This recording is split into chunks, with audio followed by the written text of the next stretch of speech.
बिस्मिल्लाहिर्रहमानिर्रहीम। अस्सलाम वालेकुम नाज़रीन, मैं हूं हकीम मोहम्मद अहमद और आप मेरा यूट्यूब चैनल देख रहे हैं अहमद हेल्थ टिप्स।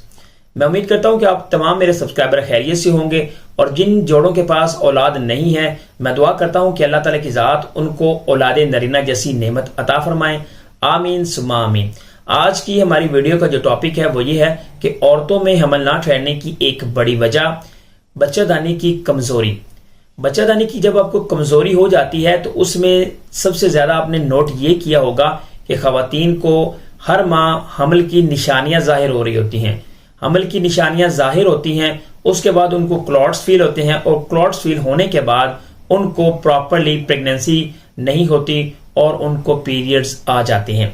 वो क्यों होता है, उनको निशानियां क्यों जाहिर होती हैं और बच्चादानी की कमजोरी की दो बड़ी वजह आज की स्टूडियो में आपके साथ डिस्कस करूंगा। अगर आप इसको प्रॉपरली देख लेते हो तो इंशाअल्लाह अज़्ज़ा वजल आप इसको नेक्स्ट अवॉइड करने के बाद प्रेगनेंसी को कंसीव कर सकते हो। वीडियो मजीद आगे बढ़ने से पहले अगर आप इस तरह की और वीडियोस देखना चाहते हैं तो इस चैनल को लाजमी से सब्सक्राइब कर लें। वीडियो को लाइक करना मत भूलिएगा ताकि हमारी थोड़ी सी मोटिवेशन हो सके। नंबर 1, जब खवातीन प्रेगनेंसी के लिए कंसीविंग के लिए जाती हैं तो सबसे पहले वो अपनी ओवुलेशन डेज को फाइंड आउट करने के बाद प्रेगनेंसी कंसीव करने की कोशिश करती हैं।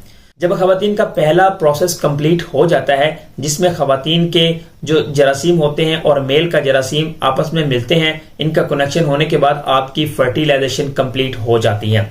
तो फर्टिलाइजेशन होने के बाद जो नेक्स्ट प्रोसेस होता है वो होता है बेबी की डेवलपमेंट का, यानी कि जो एम्ब्रियो बना होता है उसकी डेवलपमेंट का टाइम होता है और वो प्रोसेस होना होता है आपकी बच्चादानी के अंदर।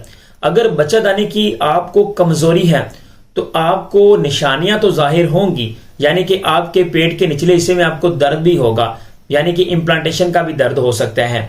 लेकिन ये नहीं है कि आपकी वो इम्प्लांटेशन सक्सेसफुल हो। इम्प्लांटेशन एक होना होता है और एक होता है इम्प्लांटेशन का होने के बाद सक्सेसफुल होना। तो इसमें आपको क्या महसूस होगा, आपके पेट के निचले हिस्से में दर्द होगा, ब्रेस्ट के अंदर टेंडरनेस होगी, ज्यादा से ज्यादा आपको यूरिन भी आएगा, मॉर्निंग सिकनेस भी होगी, इवन के तमाम आपको निशानियां इस साइकिल के अंदर दिखाई देंगी। लेकिन उसके बावजूद जो होगा बेबी की डेवलपमेंट नहीं होगी। उसकी वजह यही होती है कि जो बच्चादानी की अंदरूनी परत होती है जिसको एंडोमेट्रियम लाइन बोलते हैं वो प्रॉपर तरीके से ठीक नहीं होती। उसको कहते हैं बच्चादानी की कमजोरी, यानी कि जो अंदरूनी वाल होती है वो कमजोर होती है।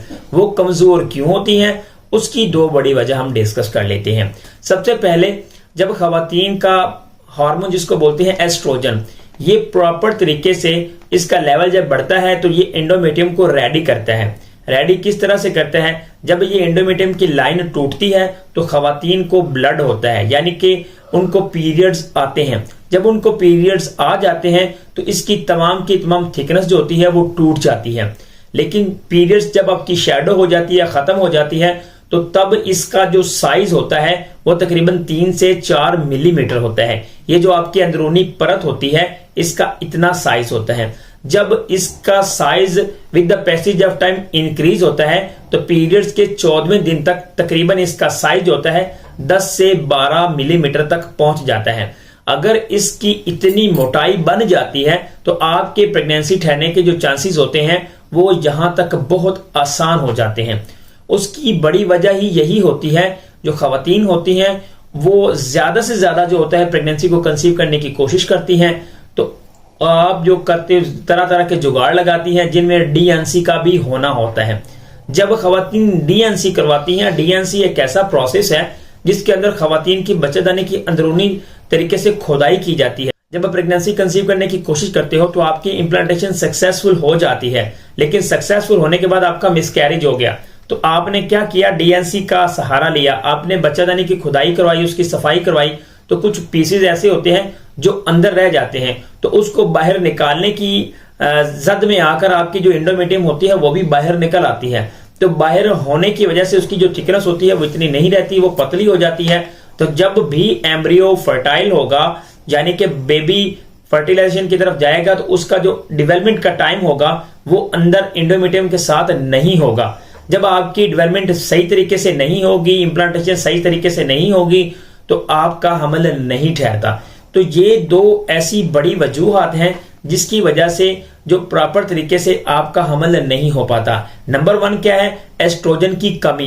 प्रॉपर तरीके से जो एस्ट्रोजन हार्मोन होता है वो वर्क नहीं कर रहा होता, जिसकी वजह से वो आपके जो अंदर की एंडोमेट्रियम लाइन होती है उसकी थिकनेस बढ़ नहीं रही होती। नंबर 2 कि आपकी जो डीएनसी बार बार होने की वजह से आपकी जो एंडोमेट्रियम लाइन होती है उसकी थिकनेस जो होती है वो खराब हो जाती है, खून की जो रवानी होती है वो उतनी हो नहीं रही होती, वहां पर ब्लड की फ्लो नहीं पहुंच रही होती। इस वजह से आपकी जो बच्चादानी होती है उसकी अंदरूनी परत, जिसको एंडोमेट्रियम लाइन बोलते हैं, वो एंडोमेट्रियम लाइन जो होती है वो प्रॉपर तरीके से थिन हो जाती है, पतली हो जाती है। तो इस वजह से आपके बेबी की डेवलपमेंट नहीं होती। खवातीन में हमल ना ठहरने की ये एक बड़ी वजह मानी जाती है कि आपकी जो बच्चादानी होती है वो कमजोर होती है।